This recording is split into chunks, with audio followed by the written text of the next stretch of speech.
Playing on Evil mode in the Evil West is tough, and I'd definitely not recommend that difficulty on your first playthrough, as without all the weapons and all the upgrades, you'll be far too weak to fight even the most basic of enemies on that mode.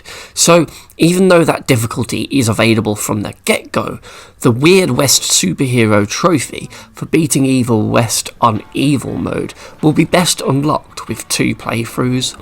One on easy to go through the game grabbing as many upgrades and collectibles as possible whilst learning the game and its mechanics, and then a second run on evil mode to unlock the Weird West Superhero Trophy.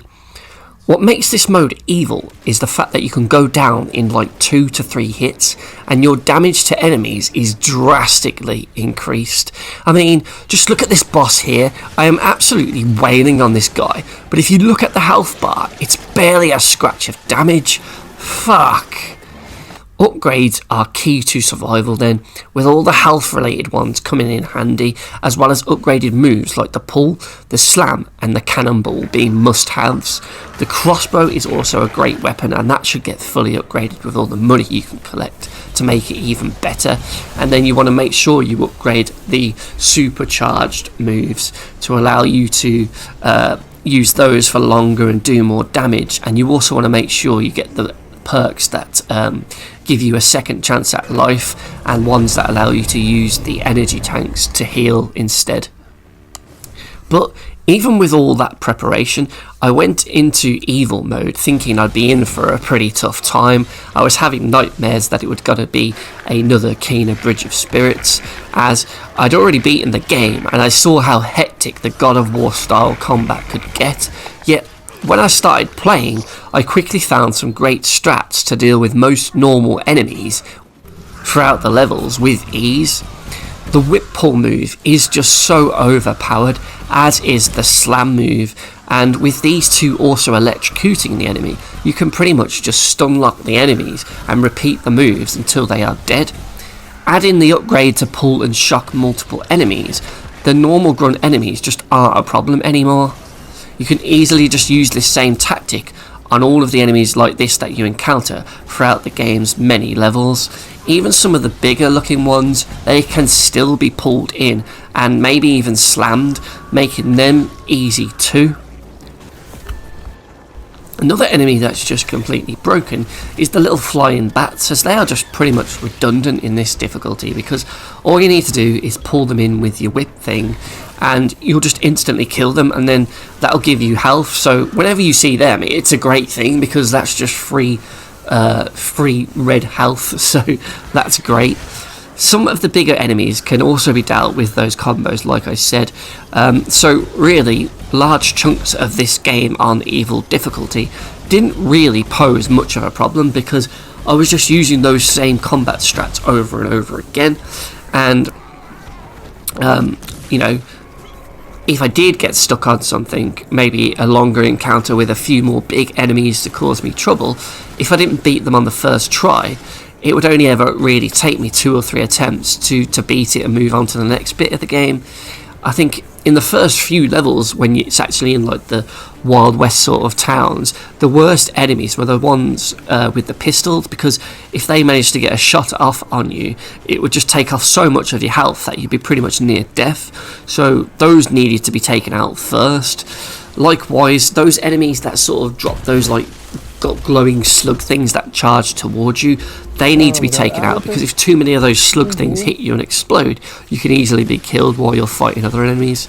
And then in terms of like the more bigger sort of mini boss sort of enemies, the worst one to ever encounter, I thought, was the bee one, because it'd be flying around and it would stick to the walls, but it would have these like bee nest cocoons around it, and you'd have to shoot those to stop it from healing all of the other enemies.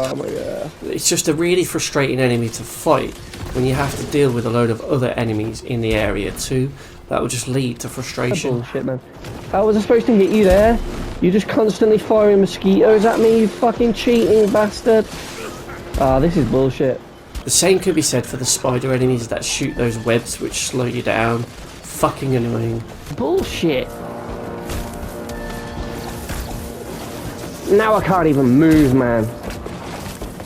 Oh, this is crap. I think the key to survival in Evil mode on Evil West is to just always be on the move, never stay in one place for too long, make great use of the roll, and you can also do like a roll dash move to roll out the way a bit further if you upgrade some of the traversal sort of abilities, and that definitely helps avoid some of the other attacks.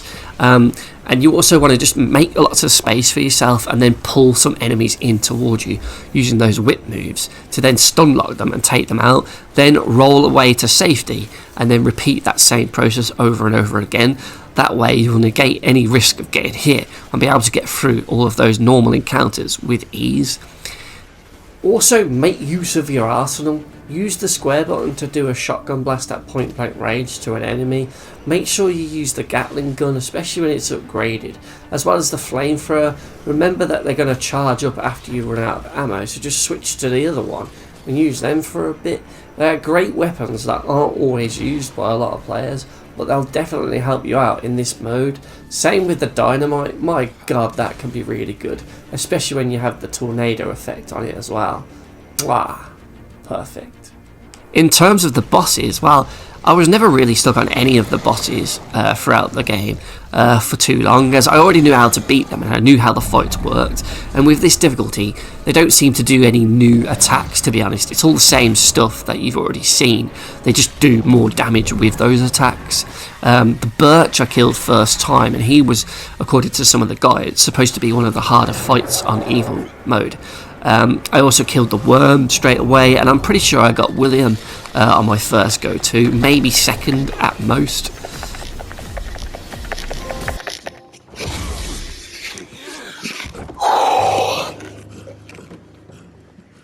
So, at this point, you're probably thinking, why is it bullshit then?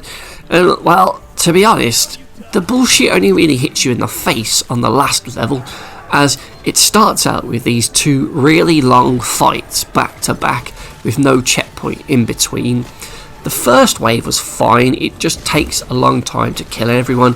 You have a load of smaller enemies, including those ones that drop those slugs, and then like three big enemies who have like the shield, and it just takes you quite a while to take them all out because there's just so many, and the shield guys for some reason in this level just seem to be a lot stronger than they have been in previous levels. So by the time you finished that wave, I felt like I'd already spent about 5, maybe even 10 minutes on that first wave, and then once you think it's all clear, 3 giant vampires spawn in, and that one is just really tough because it would always cause me trouble, as those large vampires seem to just have, like the shield ones, a ton of health, and I would just do barely any damage to them, and their little jump slam move that they did was just really bullshit because it just seems to have a massive hitbox that extends past where they actually are, and the amount of times I died to that was really fucking annoying. That was horseshit.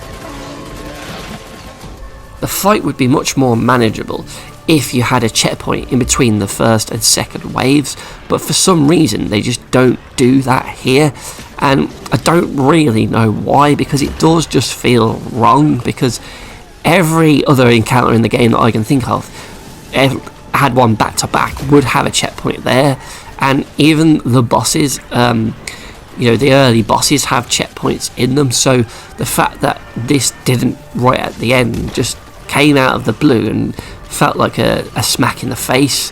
But thankfully though, the whole game isn't like that, so most fights are a lot shorter, not as long as this one, and like I said, there's always a checkpoint should you fail. And yeah, here they just give you the 2 biggest fights back to back without any checkpoint and expect you to just get through it okay. And I know it's evil mode and it's like the hard mode, but still, this just felt bullshit. And it took me so many goes to get past this bit. It was a right hellish nightmare. So after you do kill the vampires, you finally get a checkpoint before the next fight. However, this next room that you go into in this final level was just weirdly really easy. That was horrible. That was fucking horrible. you have these two big enemies who will spawn a bunch of smaller ones that you can then pick up and cannonball into the bigger ones to damage them and quickly kill them. And that's it. It's as simple as that. Once that's done, you then pretty much have just moved on to the final fight, and it's here where evil mode gets tough once more. Mainly because this fight is just really long because of how little damage you do to the enemy when you attack it. The prolonged fight also means that you're more likely to mess up at some point because you're fighting her for so long. It just feels kind of bullshit. And I read online that there was no checkpoints in this 3-phase boss fight, so that just got me even more worked up and even more nervous when fighting this enemy. And there's an actual trick to this boss fight, because you don't want to fight it the way you've been fighting all the other encounters by staying away from them and pulling them in with your electric, because even your super wave shockwave powers won't do much damage. They're still useful to use, but they won't take off chunks of their health like before. So in this fight, the trick is to stay close to the enemy and constantly punch it and then roll around its side in order to dodge its attacks. So you just keep up right in its face and just keep punching it until eventually you do enough damage to move on to the second phase of the fight, and that just completely turns the combat on its head. So again, in phase 2, we want to get right up to Felicity's face to just keep punching her to deal damage. She has a couple new moves in this phase, but she'll also still do all the moves she did in phase 1, so for the most part you'll know how to fight her. Just stick to her like glue. Even that slam move doesn't always kill you, so you should have enough health to heal and recover from it if she does grab you. A new move that she has in this phase is to jump onto the walls, and then she'll start smacking them in order to make debris fall from the ceiling, and you have these little flaming circles for you to avoid on the floor so you know where it's going to land. You need to shoot her weak points in order to get her to fall back down, and once she's back on the floor, you basically just repeat everything you did in phase 1 in order to do enough damage to her to hopefully then move on to phase 3 without any problems. Though, if you're like me, you might fuck it up and end up dying to some bullshit like this here, which sucks because, as I read online, there's no fucking checkpoint. That was bullshit. Need to figure out how to dodge that better. That was better. That was better.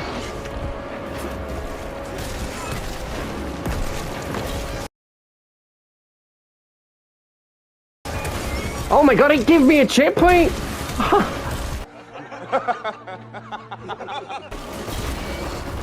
Oh yes! Baby, yes! It gave me a checkpoint! Oh, I didn't think it would do that! Oh man, fuck yeah.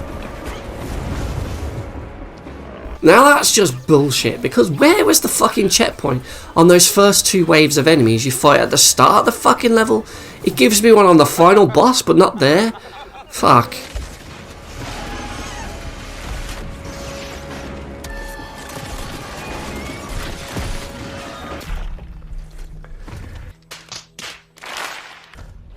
Don't matter. I've got a checkpoint. What the fuck is this? Sonic the Hedgehog?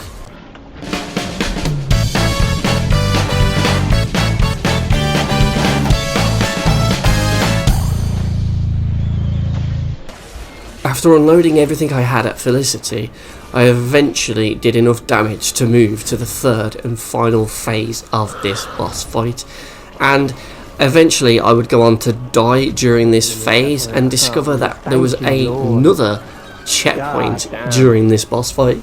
Yet, I repeat, there was not one at the start of the level in between the first 2 fights, yet the final boss has a checkpoint in between every fucking phase. How does that make sense, game?